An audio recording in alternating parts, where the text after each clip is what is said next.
podcast character designs done by Demon Artie. Be sure to follow her over on Twitter at ArtieDemon. Welcome everyone back to the Crimson 15 podcast. I'm your host, Crimson Sen. PCA. 810-454.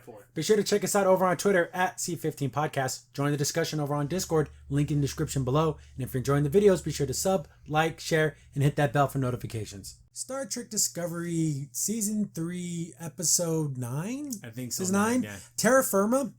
And here's the thing. If you remove one element out of this episode, it's actually pretty good. Good. I would say it's probably the best episode of Discovery by far. Anything to do with the mirror universe, they did well. Because I remember in last season, they spent a lot of time in the mirror universe. It was pretty good. Well, this just proves to me they know how to write about bad guys. Yeah. They know how to write about They know bad. evil. Yeah, exactly.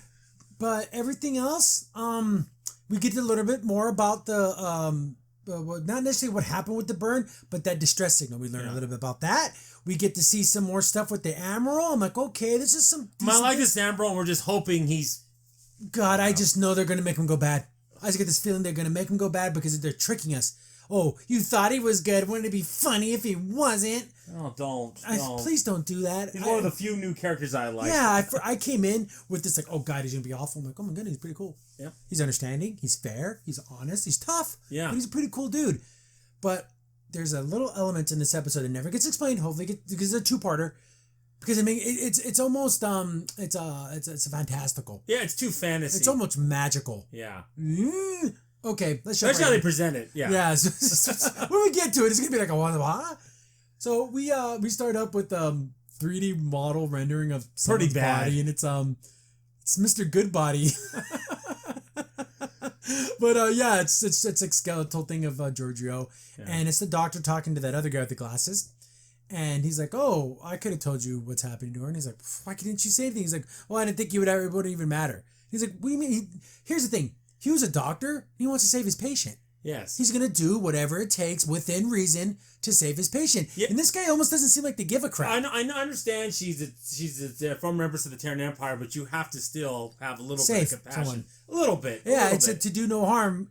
Asterisk. Oh, if you don't like the person, you can let them die. Yeah, no, exactly. You can't do that. I can't ask that of a doctor. No. For me, I'll let her die. But I'm not I didn't take no damn oath. So he goes, yeah, when someone travels through time, your molecules get all screwed up. And he's like, what do you mean? We all been jumping through time. He's like, yeah, but you haven't gone from alternate universes either. So now he basically explained it as if every part of your being, your atoms, are trying to get back to where they belong. Because I guess wherever you were created, that's where your body needs to be.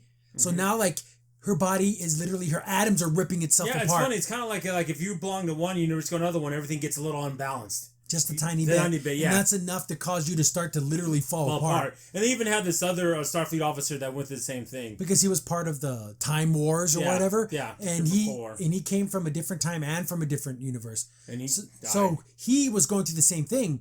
And they kind of like, why didn't you just send him back? Well, they did that whole time accords thing. Where are the temporal police? It's so weird. See, they kind of are... I mean, they after the burner, they're not just around anymore. It doesn't make any sense. Well, remember, they did win the Temporal Core, but that doesn't mean other people wouldn't still use it. Especially after the burn, you think you would want to, change some things. I don't know. Get the crystals, at least? Get you Gray's Almanac or something. I don't know. Yeah. So this guy, he died of the same thing. And he was like, why did you send it back? Well, we can't because all the accords. So they literally just petitioned the thing to do like an assisted suicide because he was in so much pain. Yeah, and he goes, and the thing is, his was only a couple hundred years. We're talking 900 years and a different universe. Yeah. That's even way more. So she's going to go through a lot worse.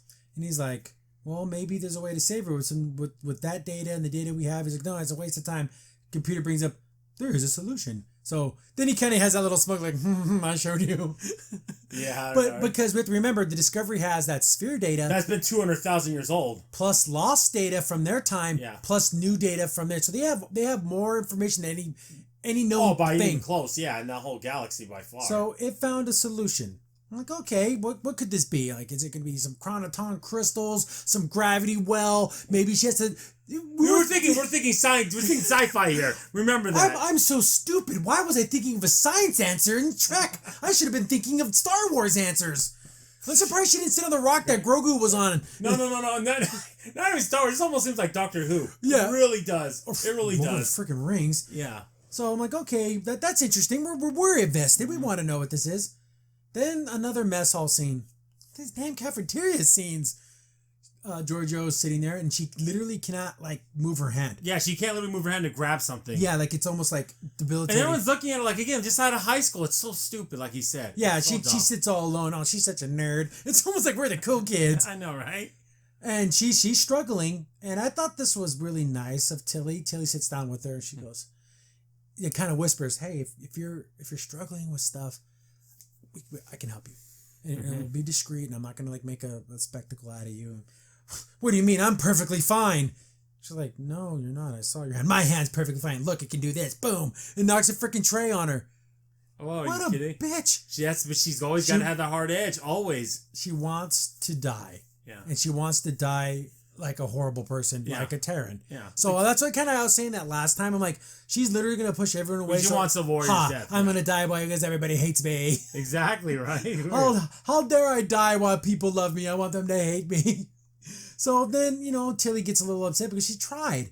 Then Michael walks over and she's like, freaking Georgia, no. Yeah. And you're like, they go, oh, in my universe, you should have put me down or whatever. It's like, well, we're not there. Yeah. This is here, and we're going to fight for you. Not only we're going to try to save you, we're going to fight for you. And she goes, well, you're going to she goes, tell you're going to kill everyone. So you're going to live with your name Tilly because you're going to get everyone killed. Oh, you haven't come up with any good ideas to kill everyone on the crew yet because you're second in command? I know, ridiculous. She's so mean. She's terrible. But yeah, she's going to just be a mean, awful, nasty bitch. Then we get to the solution. Some planet. NK75 something, whatever. Yeah, it's literally there's no light, there's nothing, there's no sentient life. And it's outside of anything going on. It's just besides like animals and stuff, but there's no like civilization there. Yeah. Oh, it told us to go there. I'm like, okay, so what's it gonna be? Is there some mineral water, some type of like you have to be in a special area because solar rays are gonna hit the crystals, or you have to be in a certain spot because there's a plant or something that could cure her, something. Yeah, there's some type of gravity well within the underground somewhere on this planet, and it will help harmonize her molecules. I was even say maybe she has to stay on the planet, maybe something like that, something she can't leave. Okay, these are good kind of, I'm no writer, but that sounds like a sci-fi answer. Any of those would have worked. We need to go to this planet, and they never say what they're looking for. This is so except bad. for they just gotta go. This is I understand this computer's sentient, but he can't give you a little more explanation. Yeah, the computer's like, I'm not telling. Remember the computer from Willy Wonka? I know, right? I can tell you exactly where the golden ticket is, but that'd be cheating. Why wouldn't it say? Yeah, can anyone in the comments, please? But you have to give him those boxes of chocolates. Yeah, I tell exactly what it can do with those boxes of chocolates. With a lifetime supply to lithium. Yeah. Why doesn't the computer say what's going to happen? Maybe because it knew what the answer is so fantastically crazy that they wouldn't believe it. But even when we get to that part, it's just ridiculous. Oh, it just floors me. So they're like, okay, this on the outer rim. There's nothing out there. Mm-hmm. But again, remember that emerald chain. Those people, they're doing military exercises, but that's their secret way of like, oh, we're getting all the ships together. They're probably gonna go bombard some planet. Well, because we learned from the last episode they're running out of lithium crystals, so they're gonna Ryan Circuit. All of them are just gonna go out.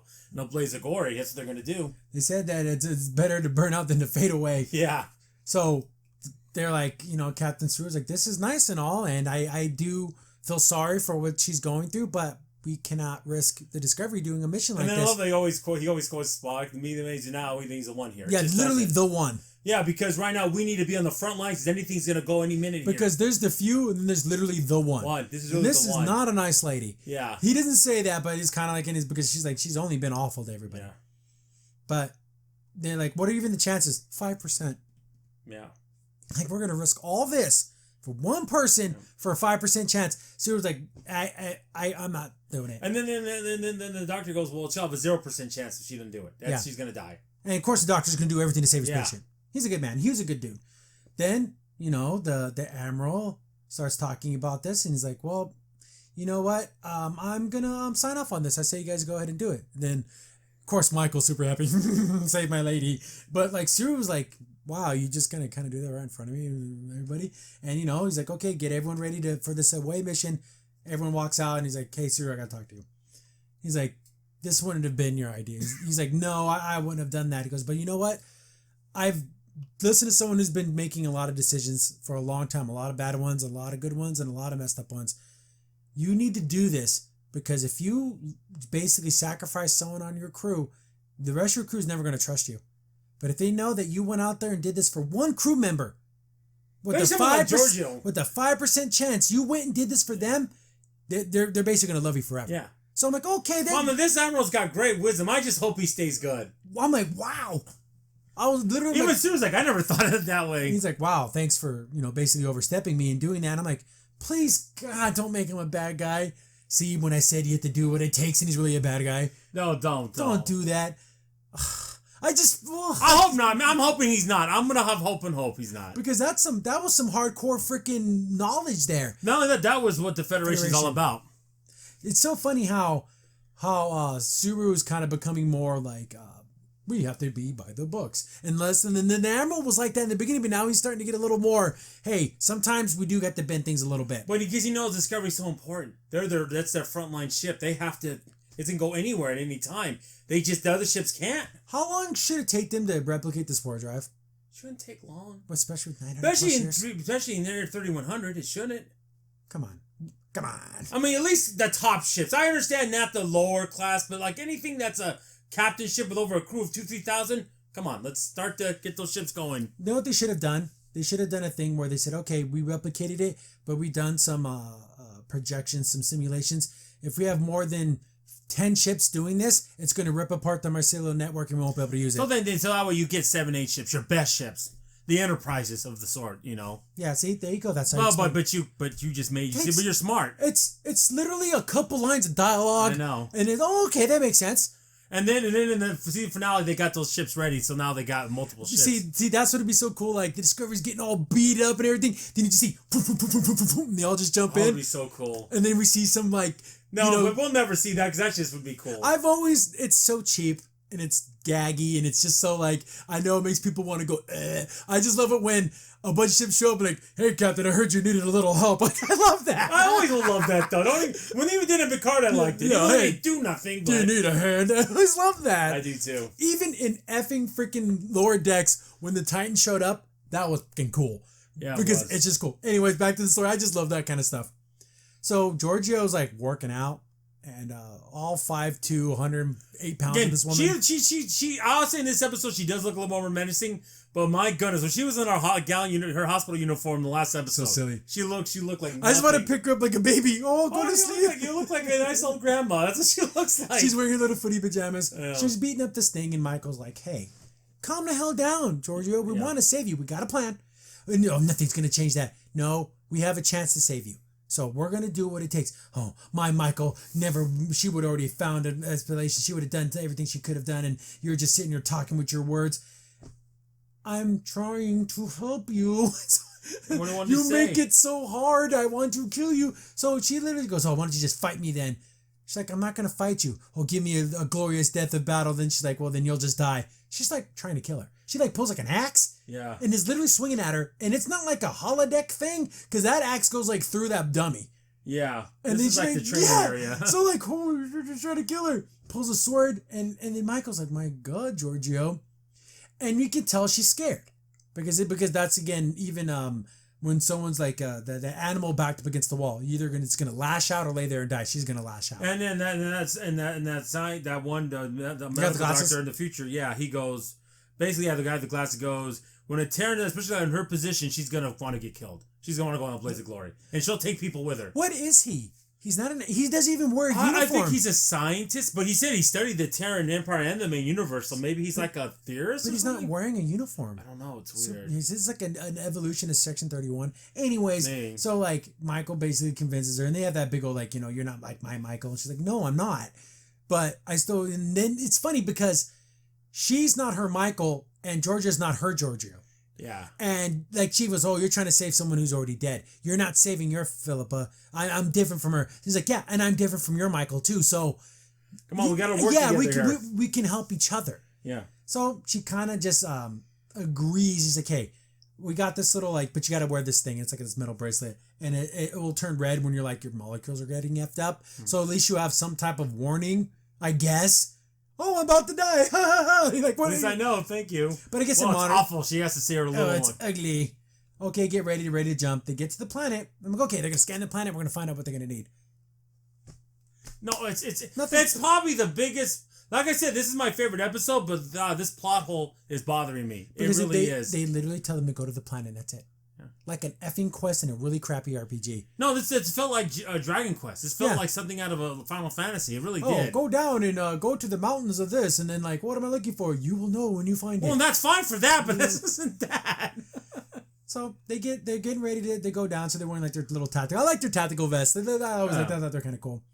So she's like all arming up and everything. She's like, I don't know, like you got to be prepared. Yeah. Then Suru comes down and he's gonna basically risk her, say, hey, we never really got to talk really, but I want you to. I wish you the best of luck. And then of course she's kind of talking crap, but then he actually addresses her as Empress because technically she does have that title. Yes. And good luck to you. I hope you find the thing to save you. And he goes to shake her hand. He showed the proper respect, and she was like, "Oh, okay, you gave me the Captain Suru thing." Yeah, and he's like, "Oh wow," for a Terran to be like, that feels weird. Then even Tilly walks out, and then she kind of like gives her the same kind of talk, and she's like, "You know what? I changed my mind about you. You won't get everyone killed." I guess that's what she could say it. Yeah, they will survive you. Like, okay, thank you. And I don't remember what Tilly tells her. Basically, kind of the same kind of stuff. And she gives her a hug, and she's like, "Oh, okay." She wasn't expecting that. I'm like, "Oh, girl's going soft." So you can tell because look, if she goes in for the hug, she doesn't hate it. No. She doesn't hate it. But here's the thing, though: you're a human being. Even if you're a Terran, if you live amongst regular humans long enough, and you see how people care about each other and how people you're going to start to get compassion. You're going to start to get empathy. We all want that. Yeah. It's always good going for a hug. But especially Starfleet officers, you're going to start to get those kind of feelings, and that's fine. Especially when you're afraid and you're dying. Yeah. And someone shows that compassion, it's got to... And it's genuine. It's not fake. That's the thing. It's not phony. So they end up at the North Pole. Basically. Some snowy place, and there's nothing there. No. Oh, this is where the coordinates told us to go. Oh, why? This is a terrible place. And they're just talking. There was a bunch of random stuff about like, oh, what a beautiful place to die on. It's so desolate. It's so wonderful. Oh, it says to go this way. So they start walking this way. Why would it do this? I mean, why don't they? Because they have transporters that can just transport themselves. Oh, just get there. What's the point of walking? What's stopping them? What? They do this a lot. Where they walk, they never say how far they walk. Is it a mile? Is it a block? Is it 10 days trek? Where are they going? You don't need to walk when you have your own self-transporters. Transport there. Well, let us say, there's interference and you can't do it, and it has to give us a radius of where you have to go. So there's an ionic storm, there's ice crystals, it's dangerous for user self-transporters, so we're going to have to go by foot. Yeah. Oh, Jesus, Michael, what could have her do? What do they have? One of those things? Yeah, have one of those things is gay, and it can only pinpoint the radius of a couple miles. Yeah, it's we need to be in this area. Well, what's the the accuracy? 5 miles. Oh, son of a. Okay, there you go. That explains the whole thing. But the closer we get, the stronger the signal gets. Yes. So we can kind of. There's your sci-fi answer. Nope. They just gotta walk there. No. With no explanation. They just gotta walk there. This plot just gets me mad thinking about it because the rest of the episode is not that bad. But remember, you were telling me this is the sentient computer. Yes. So maybe the computer wants them to go on a journey together.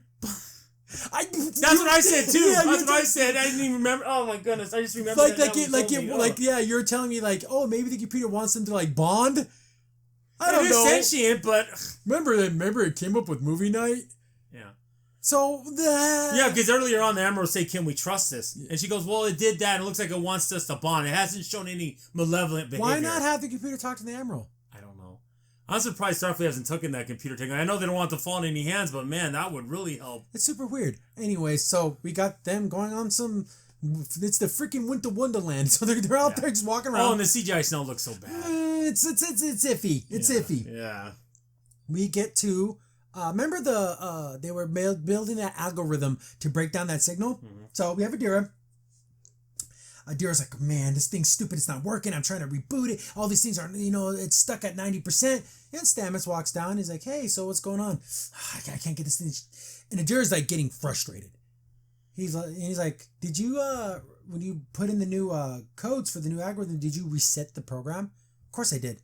No, you didn't. Look right here. Just right here. And he clicks it and it starts up again. And she's like, I just wasted 5 hours. Yeah, because she did 10 diagnostics in a row. My goodness. So Adira's kind of mad at her, mad because you could see the frustration. He's like, hey, it's okay, it's fine. I like it. Dad Stamets. I like Dad Stamets. He's my the favorite. best, yeah. So he's been a good dad, and he's like, you're tired. You've been working on this thing nonstop, and you're probably angry because the Gray hasn't talked to you. I'm not angry at Gray. Gray's fun. You know what? If Gray was here right now, I'd let him know I was happy that he left me. It's like yeah. Girl, you're 16 years old. You're just mad because your boyfriend hadn't talked to you yet. So girl, child. But yeah, that's going to affect you because that's all she wants. Yeah. She doesn't want any of those other people. But you have, by taking in the symbiote, you have become something more. Yes. You are no longer Adira or just Gray or Admiral Tall. You're none of those. You are everything and nothing. Yes. You're all the one, but you're an individual, but you're many, but you're one. And just like how we were saying in last episode, we're like, Gray's probably wanting her to not have to lean on him. Yeah. Yeah, at first he thought, oh yeah, it was fun, we got to hang out, but again, you're not making friends, you're not going out, you're not being a 16-year-old, you're just hanging out with me. We're sitting in a dark corner of a room, looking at data pads and giggling about old stories when you can go live a life.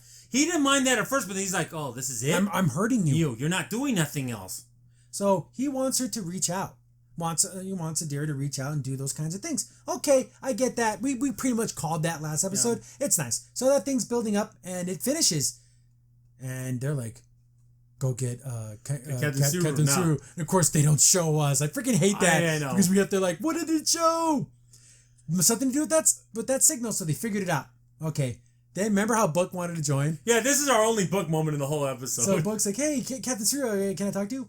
If you can walk and talk with me, because they're calling him down to things like, hey, he's trying to do like the pitch. He's trying to sell himself a little bit.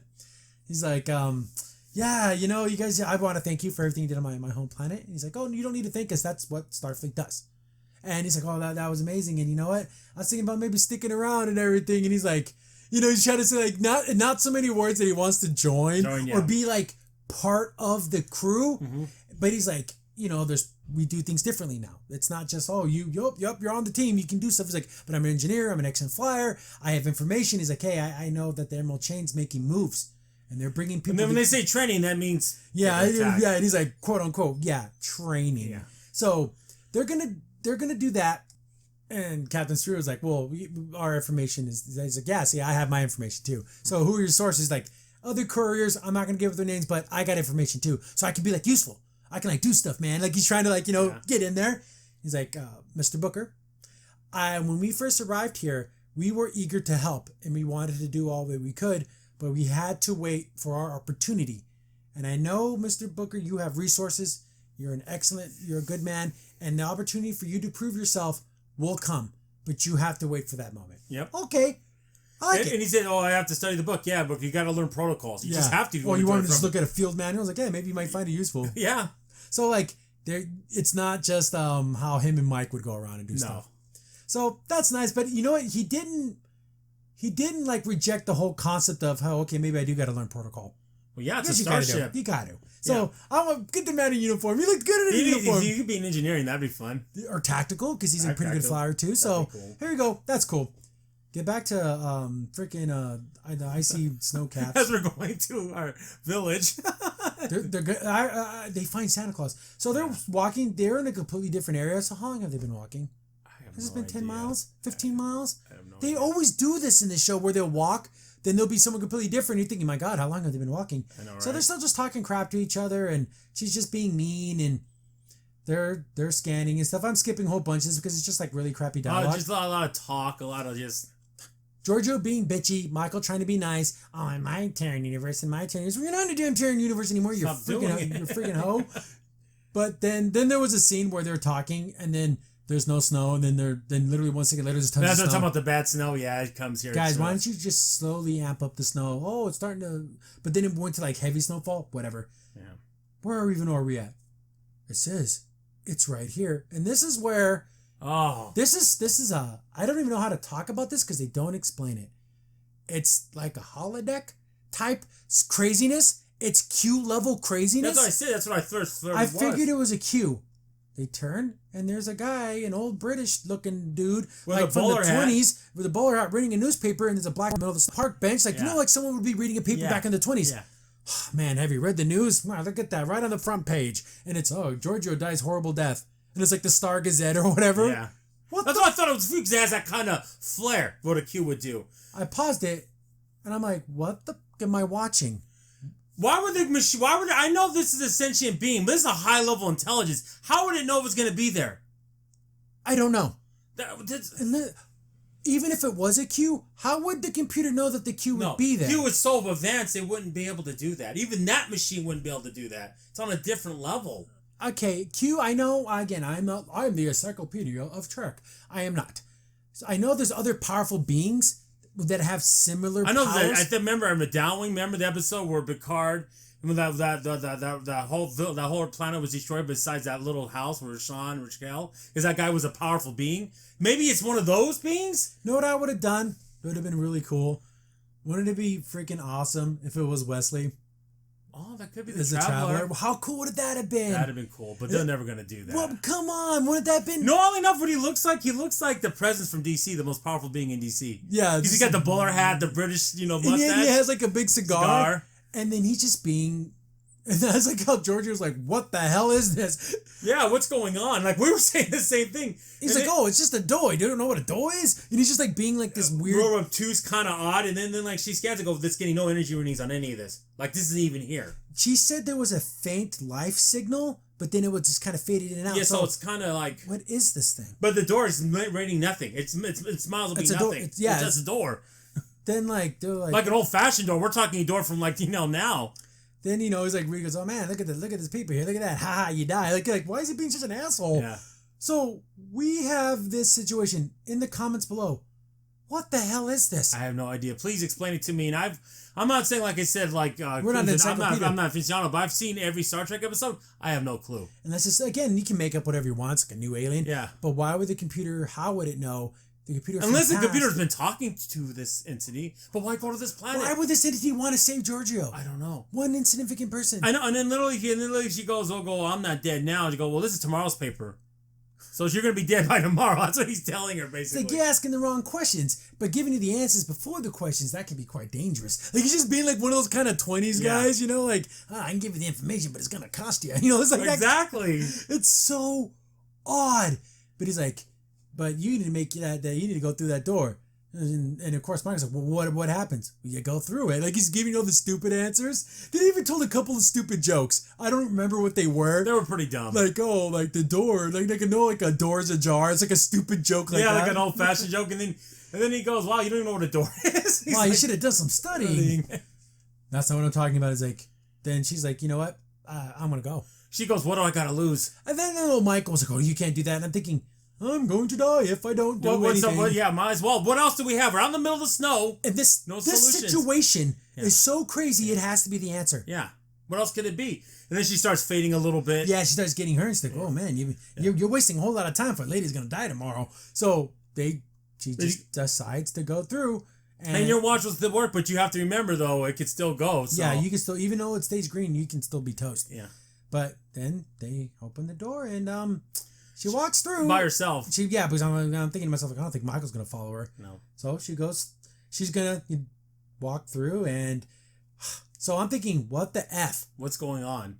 Get back to the Discovery, and the message is from a Kelpian woman. I guess they had a ship, so that was that ship that was in that thing with the burn. Yeah. And they're asking for like help.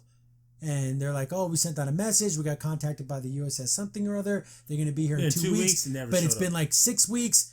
Please, anyone's out there, please come say this." But this message is over 100 years old. But it was right before the burn. Like literally, didn't say like a week or two before the burn.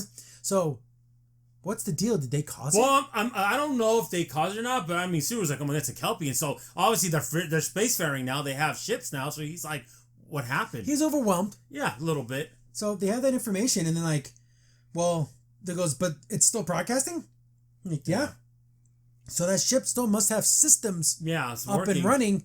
So let's maybe they survived. Who knows? Well, the thing is, the ship probably on the way, and the burn hit that ship and probably got it all off course and couldn't get there. The crystals were gone. But they're like, okay. Or even blew up.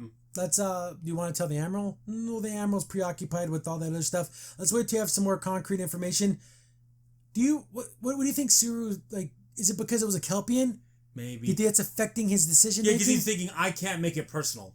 But he is. Yeah. I think he totally is. Yeah. I think he's by saying I'm not making it personal, but like maybe he is making it personal by not saying anything.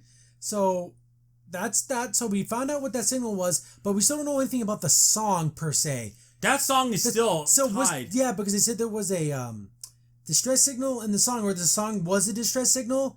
Did they? So is it solved now? I don't know. I still don't think we're gonna know. It's so weird. So we got that whole situation. So now they have a ship to go to see, and if they have all that data from the burn from the epicenter, maybe they'll be able to learn everything from it. Yep.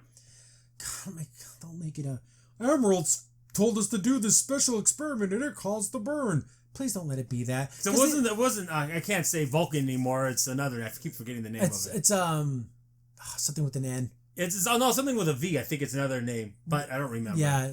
It wasn't Nauvoo or Navarre. Navarre, yeah, it was at the end. See, the V was at the end. Yeah. So Navarre. So they already kind of did. Oh, it was an experiment, but it wasn't. But don't do it again. Don't do it again. Don't do it again. Please don't. That's all I was saying. Don't. Just let it be either an enemy or just some random thing that just happened. Yeah. Because of some, maybe you can make it an environmental message, but don't make it to where the Federation did it on purpose. Yeah, make it like it was an accident, but not on purpose. But even then, it's bad. But at least it's not. But don't make it to where. But Emerald, these new experiments could be super dangerous. I do not care. Give us the upper hand. But the thing is, that already happened. Remember with the Mega Molecule and Voyager, that already happened though. But don't do it again. Please don't make the Federation more evil than they have to be. Okay, get back to Snow Planet, and next thing also have that conversation about you have to walk through the door, and then your destiny lies on the other side. Then George is like, I'm doing it. Open the door, and literally on the other side there's nothing, but as soon as she walks in, she's in the Terran universe. Yes. And then the rest of the episode's in the Terran universe, which is great because I love the Terran universe because it's evil and it's gross and it's disgusting, and they know how to write that. Yeah. But how they got to it, that's the problem. Explain, who is this person? What's going on? Wouldn't it be funny if she walked through the door and she's like laying in the snow? Oh, I know, right? And like from Michael's perspective, what the hell happened to her? And this is all like in her mind. Or what happens, she's going to go right through it like instantaneously, but she went through all this. Yeah, like literally just walking. In a second. Is this some type of weird immersion therapy? I don't know. Okay, so now we're just here, and then of course it's Killy with her nice straight hair, and she's like, doing the whole Terra Firma, for the Empire. The Empire, you're the leader of Earth, the Hail Roman, Yeah. It's that Roman Nazi kind of Centurion stuff, yeah. So, but Giorgio's like because now she has to get back into Giorgio mode. Yeah. And she's kind of looking around, and everyone's like, "What's up with the Empress?" But then she kind of gets back in there, and then she had her watch on. She's like, "I gotta hide this. They can't know something's wrong with me, or that's it. I'm toast." So after all the preamble, they're walking through the hallways, and Giorgio's starting to remember what's. Oh my goodness, I'm in the past. Yeah. This is before everything went down. Remember how Lorca did an exorcism to try to get her, and her and Michael were together. And they were both against her. This is before all that. I think it's like days before, like literally, she starts to figure it out. So she's like, I have all this information. Yep. I know he's going to betray me. So maybe this is my chance to get Michael back on my side. I think. But what's the goal here? For her to save Michael? Well, the problem is you're now the Empress. They will kill you if you show weakness. You can't show weakness. The only way you can do that is that can be in private. You can put them on the DMs. You can't be saying this stuff out loud. Yeah. So she's walking. She's telling her with Hilly, and he's just giving the basic information. Yeah. But then she's like, I have information that Lorca has looked at. She's like, I would like to speak to you when we're a little more private. She's like, my honor guard, I trust him completely. So she's like, there's been word that Captain Lorca has been building a force against you and all that. So all that stuff that you kind of already knew about. And then there's other things that they talked about. Oh, Michael plans to betray me as well. And she's like, I was going to try to tell you that, without everyone listening. But it's weird. Why is Giorgio playing all her hand out? I don't know. Out and about. Like she I think she just wants. She thinks it's her time for redemption with Burnham, I think, in some weird way. Yeah, it's so odd. And then even the guards, he tells the guards, stay back, because we can't hear the rest of this. Yeah, you need to hold back. So I guess this was the day that she goes and christens that giant ship. Yeah. Remember that one that was ripping the universe apart? Yeah. So that's this day. So she has, but we still remember that flashback where that person was bleeding to death? Yeah. Was that when she killed Michael? I think so. So. But why was she, but even when she did it, she had a look of concern, but you can't, I don't know. Even in that flashback. So so she's trying to plan this out, like, now it's like if you know all the moves that are going to happen, then you can kind of plan around it. But she's doing all this instead of using it to her upper hand and just killing Michael as soon as she sees her. She's trying to save her. Yep. Then they show the outside of the ship, and I'm thinking, is this our discovery? And because you hear like a part of it go, okay, they're still in the Terran universe. I'm like, why are they having a damn party? I know, especially right now.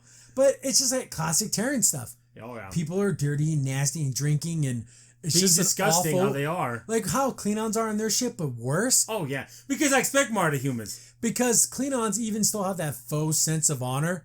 There's none of that here. No. So it's even like they don't even have that. So, she kind of scopes out the party, see who she wants to talk to. That's like kind of that weird thing at the door. But then, she walks in and she sits down and she kind of has like her special area. Then there's like where everyone else is eating.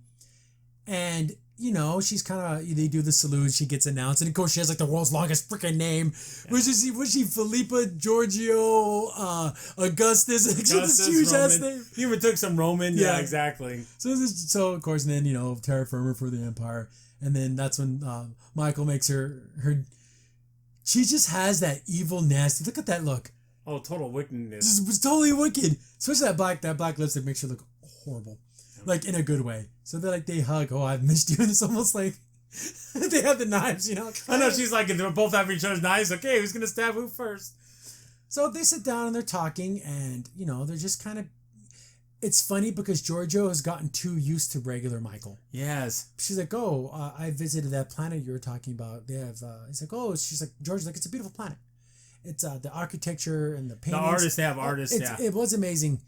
Then I went down there, and he goes, they appreciate it. They're going to appreciate it even more because I chopped all their hands off and blinded them. even Giorgio has to look like, wow, Burnham, wow, jeez. It's like now that art will go up in value because all those artists they basically can't create anymore. Yeah.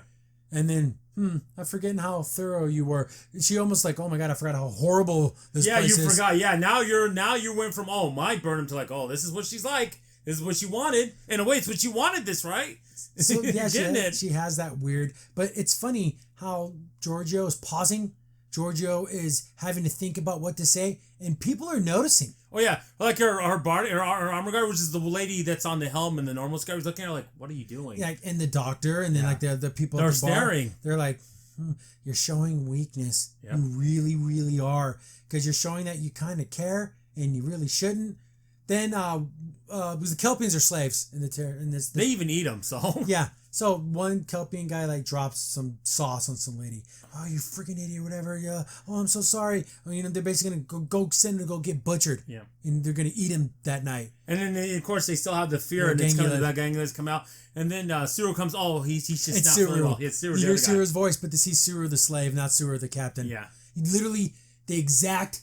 You couldn't be any more of a juxtaposition between a slave and a captain. Well, of a it tells you the circumstances, how things can change quickly. And I think how Captain Suru was to Giorgio, it affected her, especially at the end when he was nice to her, even though she was mean and nasty to him.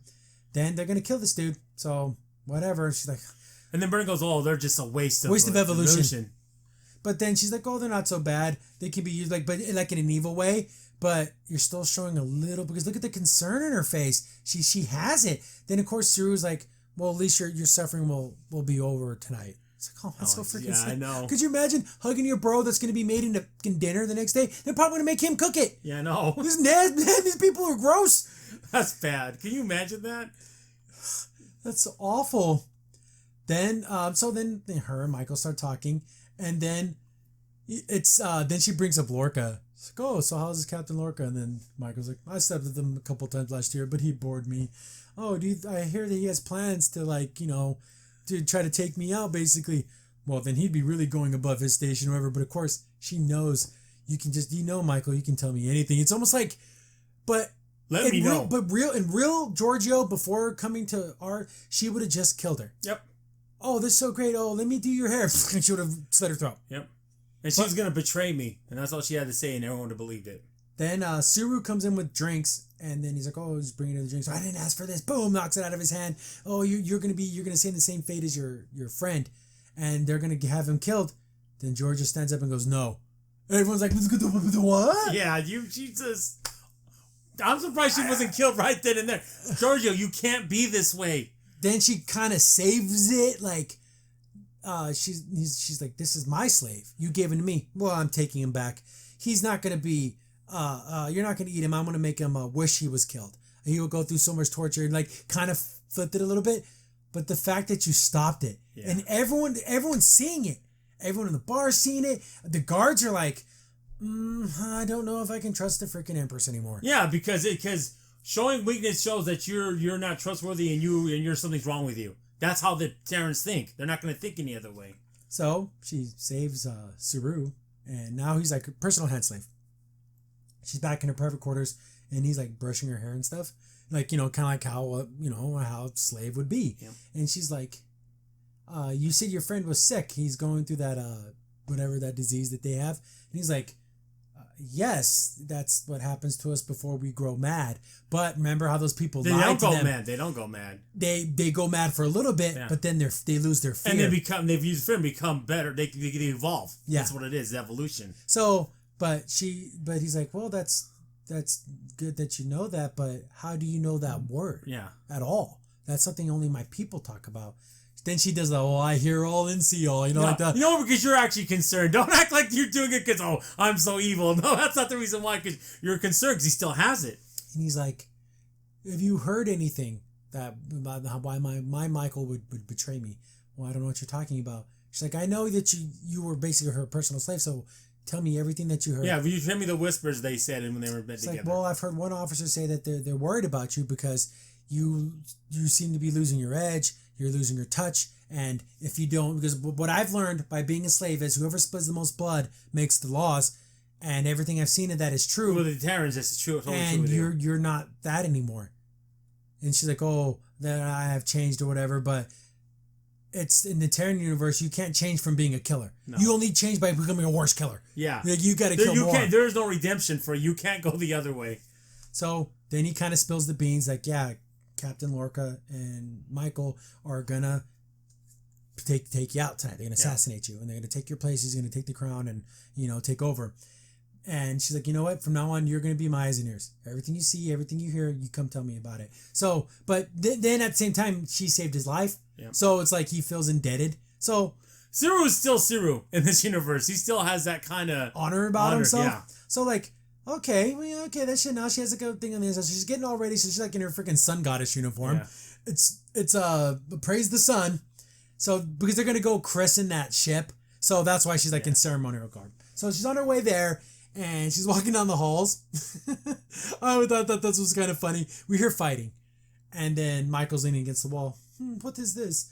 I guess someone's challenging that other lady for her security thing. To be the head of security of her personal guard. And first he's winning, and then Michael's like, yeah, he wants the security job. He's like, no, the only reason why he wants him so he can be ahead of all the red light district. He just wants that. Yeah, he wants that title so he can use it to his advantage. So basically, he just wants more women. Yeah. Then they're fighting, and he's like, I think he's gonna win. You plan to put a bet on that? And then Giorgio bets on her girl, and then she bets on the dude, and of course the girl wins. Yeah, he got some good shots in her, but he beats her up at the end like, okay, whatever. Yeah, he gets knocked to the ground, and he's getting all beat the hell up. And, she calls the fight. The Empress can't be late for her. Yeah, they're going to do it because she cared the guy's getting beat up because we're late. Let's just get it over. And she lost the bet. That's probably the only two reasons. It had nothing to do with his safety. She could care less. So I love all this tension between her and Michael. Like, they know how to write bad guys. You can feel the tension. Because she knows the assassination attempt is going to happen in like 10 minutes. Yep. And she keeps trying to give her that out. Tell me about everything with Lorca. Oh, there's nothing going on over there. Well, tell me your feelings. What's going on? Oh, there's nothing going on. And it's like, how many chances are you going to give this girl? It's going to be your death. Yeah, right? she can't. It's going to be death to you. Yeah. So they get to the, it's in the cargo bay, and then it's like Cirque du Soleil. Cirque du Soleil mixed with some probably like Japanese theater with a mixture of Klingon. That's what it felt like. So like they do a big play about Giorgio's life. Oh, then it's Stamets like doing the old like minstrel singer guy. Yeah. Oh, the tale of the girl of the land. Like he's doing like this whole song and it all rhymes. Yeah, you would remind the guy of the court, basically. So he's the guy with the strumming. But you look at everyone's faces like, oh my goodness, everyone is just ready just to take over. Just that look. Everyone's like, oh my god, I'm gonna do the killing. Yeah, I know. Everybody, killing everybody. Yeah, everyone in the crowd. Yeah. So everyone's getting, they're watching the show and everything, and then Giorgio walks up there. They reveal the ship, and then she's gonna christen it. I like how the ship like fits in the ring in her little hat. That was. It's so silly. I love it. But it makes sense though. So ceremonial. Then she's giving her speech about there are people Loyalty. out there that fear our power and our strength, and it's the loyalty that keeps the empire going. Then of course Stammer's like, let me get a little closer. So because he has like the knife like in his like sheath, she gets him, stabs him right in his throat. Because he knew that's what he lasted. But how did she survive it the first time? She probably got stabbed and she was dying. Probably. So, she stops the attempt. And I like how she just keeps her speech going. Yeah. Even though she's trying to get killed. But then Michael's sitting there like, Plan B. Plan B, everyone, Plan B. Plan B. I man my escape pod. I'm gonna get out of here. So then like Michael kind of like makes her way out. Like, gotta hit the dusty trail. I gotta get out of here. She goes, oh, hail, Ember. She just plays it up because she knows she survived. But the dagger eyes. Yeah. The dagger eyes. I mean, look at that. Yeah, this right here. Some of the best acting is in this episode, with their evil. Yeah. So then she starts to walk away, and then, of course, Giorgio knows everything because she literally has like. Then Stam's just lying there dying, and they just let him bleed out. Because he survived, but apparently he's not in this. Not in this version. In that version. Is this even happening? See, is this like some kind of like murder therapy, or like it's in a bubble, static bubble, like its own contained thing? Via timeline. Timeline. It just has to be. So Michael's making her way, probably gonna get off the damn ship and go up with Lorca. Then of course, Killy comes out. Oh, hello, and then she like pulls out a gun. They got her. Yeah. She's like, we all knew you were going to be a betrayer, we had all this information, and then Giorgio walks out. And this is the time where you would go up to her and stab her in the throat like 50 times. You have to. But she doesn't do it. Oh. They disarm her and everything, and then Michael goes, and then of course Michael's like, what do you want from me? Just tell me what you're doing. And like basically like, giving her all these chances.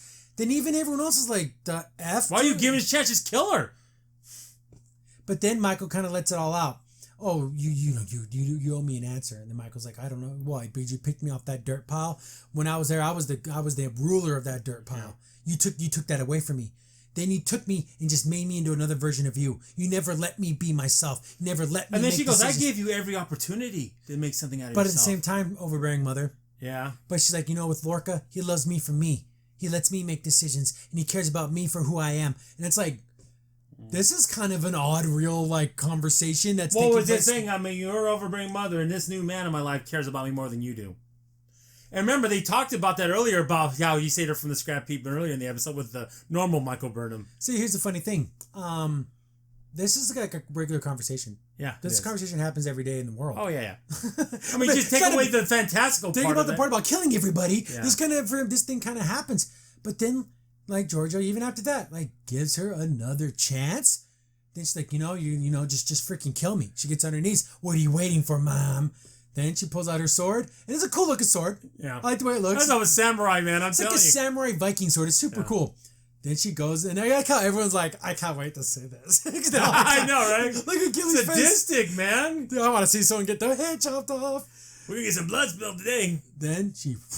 right to her neck. It literally cuts her neck a little bit. Yeah. Then she's like, I'm giving you another chance. And everyone's like, what the fuck? How many chances? All right, here's the problem. She said the reason why you can't remember is because you're showing weakness. And what do? You're showing weakness. You changed.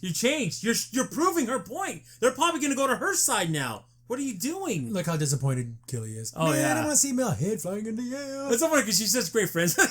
I mean, it's like, jeez. Oh, send her to that little torture chamber. Yeah, the one they used from the Enterprise. Yeah, Lorca with that too. So they knock her out and they're going to take her to the freaking thing. And that's the end of this episode. No. So, two-parter.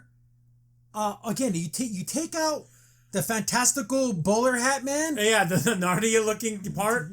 It's not. I'm saying this is almost 7.5, almost an 8. I give it a 7. I like it. I give it a 7.5. Yeah, it was an enjoyable episode because I love the Mirror Universe. Yeah, and my goodness, it's sad to me. This almost maybe they should just have a Mirror Universe series because they know how to write it. They don't know how to write the regular Star Trek. They don't know how to do it. But where does this go? Okay, let's say everything goes down. She ends up fighting, doing all these things. Did she just wake up back in our universe? I think what's going to happen is that she's going to have to save Michael Burnham to her own life, and she's going to get killed. Like, and then that's gonna save her. Watch. Yeah, because she's like, you have unlocked the power of compassion. Yeah, and Burnham's gonna be like, what the heck did you just do? She's gonna be shocked. Remember when Cecil had to fight himself when he was a dark man? Yeah, I know. And became a paladin. Yeah. What else can it be? I'm trying to think. Because where's this going? Remember when we said, are they going to give Giorgio a redemption arc? Oh, this is beyond redemption. Yeah, definitely. But let's all think about this.